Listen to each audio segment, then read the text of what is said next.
Hi, and welcome to another edition of one of my favorite series here on the People Chronicles. It's the untold stories of Berks County artists. And I want to say thank you very much to the Berks Arts Council, to the Pennsylvania Partner for the Arts, and the Why I'm Missing Foundation for making this whole series possible. I've had a blast, and I hope you've enjoyed watching and listening to these stories. My name is Jo Painter, and with me this afternoon is Sandra Kaye. Hi. Hi, Jo. Thank you so much for inviting me. It's my pleasure. It really is. I've met so many artists, and they really are untold stories.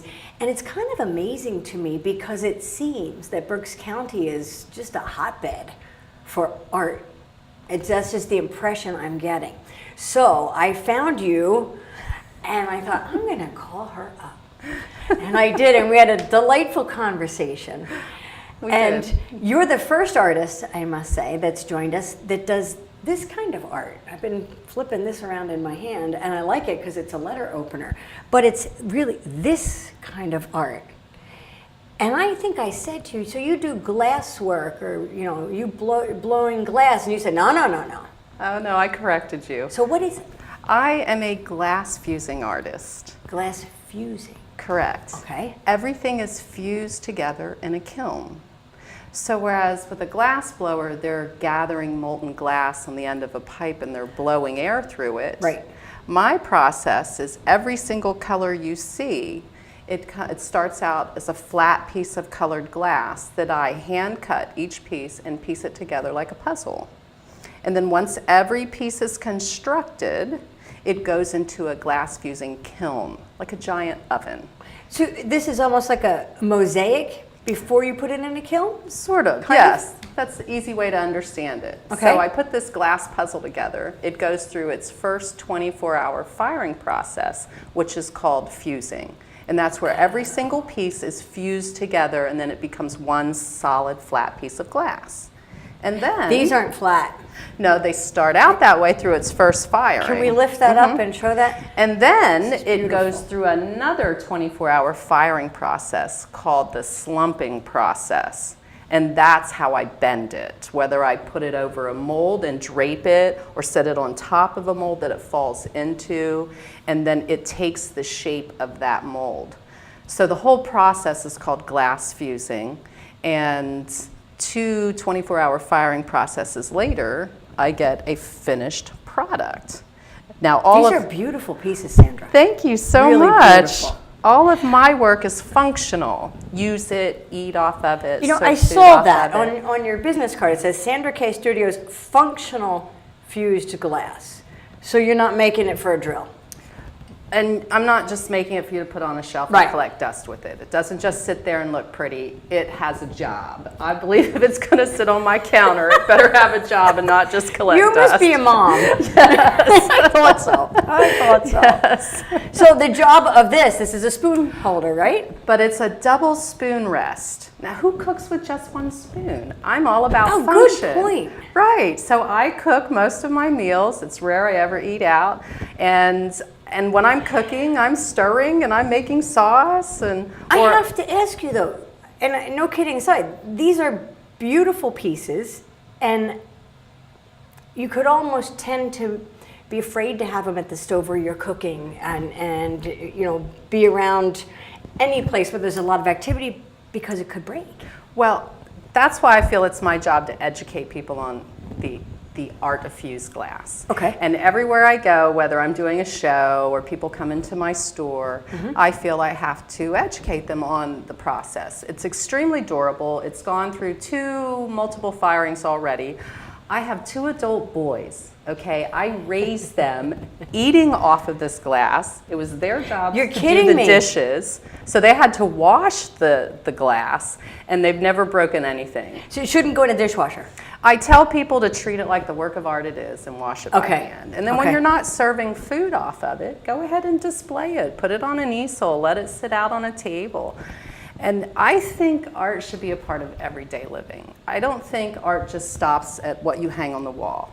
I think color and design should be incorporated into what you do every single day. Like, drink your coffee out of that beautiful mug made by a local potter. You know, you sound like my mother right now. Oh, gosh, you do. She had lots of old glassware, just because from family, not that it was, really expensive, but from family, and you would treat it delicately because that was, Grandma Jessie's or Grandma Clara's or Aunt Feeney's, and you mustn't break it. And she would say, if you can't use it, what good is it? And that's exactly what you sound like. And I like that practicality because these are dishes that I was talking about, and you are too. So they're meant to be used. It invites art and color and design into everyday life, whether it's that beautiful scarf you bought at a festival made by a local artist, or that coffee mug, or the sushi tray made out of fused glass, so you can just like slow down and enjoy the meal, enjoy the cup of coffee, enjoy the color, let it be a part of everyday living. I like the idea of slow down.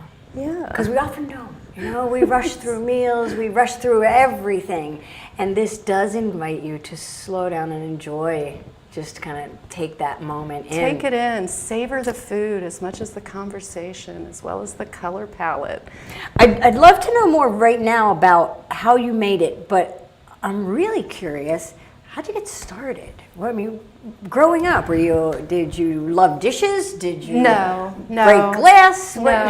No, I've always been an artist all my life. I started out drawing. I was that shy, quiet little kid that carried the sketchbook everywhere. Oh yeah? And never spoke to anybody. And I started out as a portrait artist in pastels, painting people, their show dogs, horses, their houses, their motorcycles, their nude wives, you name it, I painted it all. So you got paid to do this. This was a vocation, not an avocation. I was always commissioned to do those things. Okay.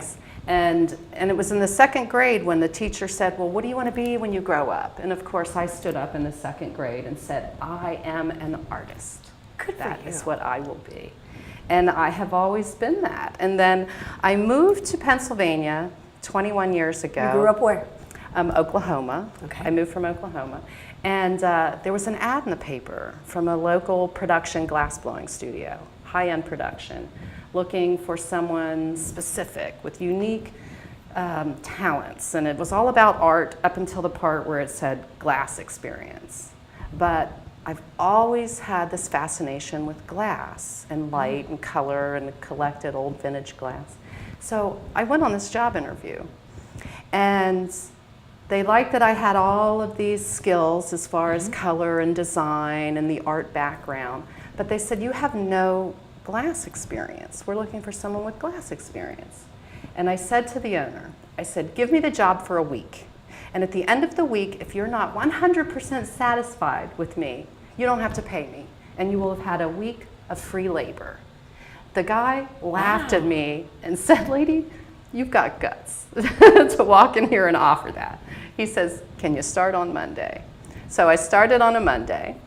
At the end of the day on Tuesday, he calls me in the office. He says, not only do you have the job, but we're giving you a raise. Oh my goodness. Wow. So that's a great story. I started out in a glass blowing production studio, and they had a fusing kiln that no one knew how to use. Did you know about fusing at that point? Okay. No. All I know is I had this desire and fascination with glass and color and function. And so in between, downtime, I said, let me just experiment with scrap. And in about 6 months, I had a product line for them. Really? And it went to market. Was it functional? It was functional. Okay. Bowls, menorahs, Seder plates. And, but it had their name on it. Oh. My design. That was a little hard, huh? It was a little difficult at first. But after I gained experience, one day I just said, you know what? It's just time for me to go. And I immediately bought a kiln, and a year later I bought another kiln, and I started creating my own product lines. I started doing shows, and I would walk and visit galleries and just put it out there. And slowly over time, I built my client base. I did a lot of donating work to local charities and organizations, and I've been doing this for the past 16 years. Wow. How many galleries are you in? Currently, in the past year, I have shipped out orders to, I think, 53 galleries in 23 states. Monday, I just shipped 86 pieces to the Fine Arts Museum of San Francisco. Oh, you were working on that when we spoke. Yes, I just shipped you it got on them Monday. done. I did. It took What me. kind of pieces? You said it's a fine arts museum. So what They were you have, sending? well, they have their gift shops. You know, when you Okay. go into gift shops at museums, they buy everything that's for sale. They go to buyers markets, and they met me at a buyers market. That's where buyers come from all over the country who want to represent American artists, American-made work. They saw my collections, and they ordered a number of large platters, bowls, quite a variety of larger pieces, not like what you see here. And then some smaller, you know, some long trays and That's for sushi? double spoon rests. You can use it for sushi. I put my baguette on it when I make pasta. Perfect. Some people put cheese and crackers. I used to label what I made it for, but then I discovered years ago to stop doing that, because then they'll only see it as a sushi tray. I have to ask you, when you say see it as, before we started, we were talking about your art being in a gallery, I believe it was in Florida, and somebody who knew you stopped in and called you and said, hey, I know your work. There's something very significant or distinguishing about Sandra Kaye fused glass. Yes, I get that a What lot. is it? What is it? What do you think they're well- seeing that is similar through all of your work? They say it's the color and the very polished sense of design. I had a gentleman walk into my booth in February who I look at as one of the greatest glass fusers in the country, and he's been doing it for 30 years. Oh my. He walks into my booth and says, I just had to meet you. He What a says, compliment. you have mastered the art of glass fusing. You are a true master in this field. And it's your color, your sense of design. He says that is phenomenal. I felt like I was just spoken to by a rock star. And I was speechless that he would say those things. But people say they can walk into a gift shop or gallery and they can recognize my glass. I believe is your work at the Goggle Works? Yes. I believe I have a piece that I received for Christmas from my husband. Oh, and it's a how long nice. tray and it's a deep blue, but as I'm looking at this and you know what? I scolded the kids because they wanted to get out for dinner. I was like, no, don't you? So now I feel bad. We're going to go home and you Please get that plate use out. it. Well, Put it on the table. I was going to hang it on the wall because it is also beautiful. They're works of art. They really are, each one. So a couple things before we have to wrap this up, Sandra.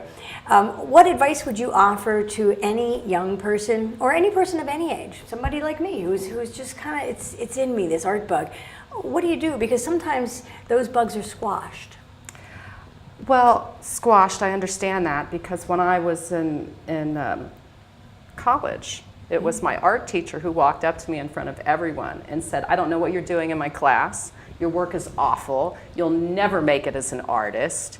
And You're kidding me, you're No. art teacher. yes, I dropped out of all my art classes. I cried for weeks. And it's how I've been making a living for the past 20 years. It's how I raised my kids. I say, listen to yourself. Believe in yourself. You can take criticism and advice, brush it off. Do what's inside. Just believe in yourself and just go for it. I am a very disciplined artist. I am in my studio up early every single day, and I can't wait to create. Now, some days I don't feel like it, but I do something that's involved in the arts. You know, whether it's, okay, answer the emails or work on the sketches or scrape the kiln shelves. But if it's in you, go for it.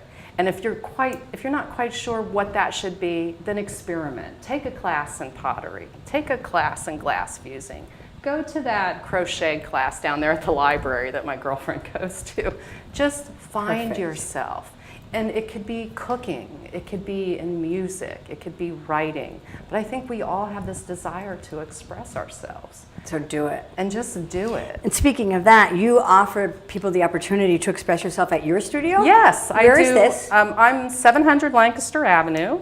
Here Okay. in Reading, okay, you can come and do a one-night workshop. You can book a private party, bring your own food.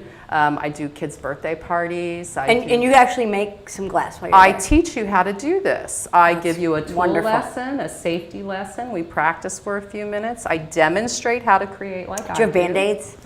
I do. Oh, just checking. But it's rare anyone ever cuts themselves if they follow the safety lesson. If 8-year-olds can do it, so can you. And Oh, good, And okay. then October, November, and December is when I do these insane ornament workshops. Kids as young as 4 come with their grandparents, their parents. It's become family tradition for the past about 5 years. And you make these, oh, I didn't bring any. I was going to bring some of these delightful little Christmas ornaments. And it's We'll look so for much those. fun. It really is so much fun. One last thing, this is the untold stories of Berks County artists. So, Sandra, is there any one thing that maybe people do know about you, but most people don't, that you'd like to share? Well, I am a very private person. I usually just keep my head down. I go to work every single day. Can't wait to get to work. But one of the driving forces that gets me to my studio is, I guess it's my children. My 2 boys are grown now. And I think what most people don't know is in 2004, my oldest son was nearly killed by a drunk driver. And I was told he will never walk, talk, see, or hear again. He was a prime candidate for organ donation, which I refused. He survived his 10 hours of surgery. He lost the left side of his skull and some other things that are too gory to put on. He made it through the coma, which they said he probably never would. And then by the time they sent him home with me, he had the mentality of a 3-year-old, and they said, don't expect any more than this. And I fought for this kid all the way. He had just turned 20, and he had to learn to walk and talk and feed himself. And I never told him that he would never do any of these things again. I pushed him every single day. He'd have appointments in Philly, Pottstown, Reading. That would be one day. And it took 5 years of surgeries to put him back together. He eventually, with my pushing, and his younger brother, you know, just the 3 of us. I have no family here. And we got through it, all on the sale of art and a lot of laughter. Yeah. And this kid, who they said would never amount to anything, he drives. He got his first job a year ago. Oh my goodness, At that's the age wonderful. of 30. And he said, for the first time in my life, Mom, I feel like a man. And I wouldn't be here today if it wasn't for you. You pushed me, you never gave up on me. And so they always pushed me. When things would get tough, you know, at night I'd be out in the kilns, you know, or working on a painting, a commission, they would say, don't give up, Mom, you've got us this far. So I raised my 2 boys all off the sale of art and our faith and belief in each other. And I am a grandma now. He's married, he's a new father, and Oh my goodness. these are the things most people don't know about me. He's a walking, talking miracle. And it's also because of him that I speak for the MAD organization. I've been speaking for them for about 7 years. I go into high schools, I tell his story, because it was a teenager that was drunk that nearly killed my son. And I speak here in Reading at the courthouse. I've been doing that for 7 years, so I'm part of their impact panel. I go in and I tell this gut-wrenching story to DUI offenders, like the worst crowd possible. And But if it changes just one life, and it certainly may. That's how I feel, and that's what my son says to me when I tell him, I don't know if I could keep doing this. He says, Mom, you got to do this for me. If it just changes one person's behavior, And one saves person's one life. He said, I just couldn't imagine someone else's mom going through what you went through. God bless you. Let alone bless someone you. going through what he went through. So You did a remarkable job, and you continue to do it, and we get to enjoy functional fused art. Sandra Kaye, thank you very much. And your website is? Sandra Kaye Studios, Kaye Studios.com. And you could call me or come see me, 700 Lancaster Avenue at the Warehouse Studios in Reading. Perfect. I'm so glad we met you. Thanks for sharing your Thank story. you for having me. My pleasure. Thank you.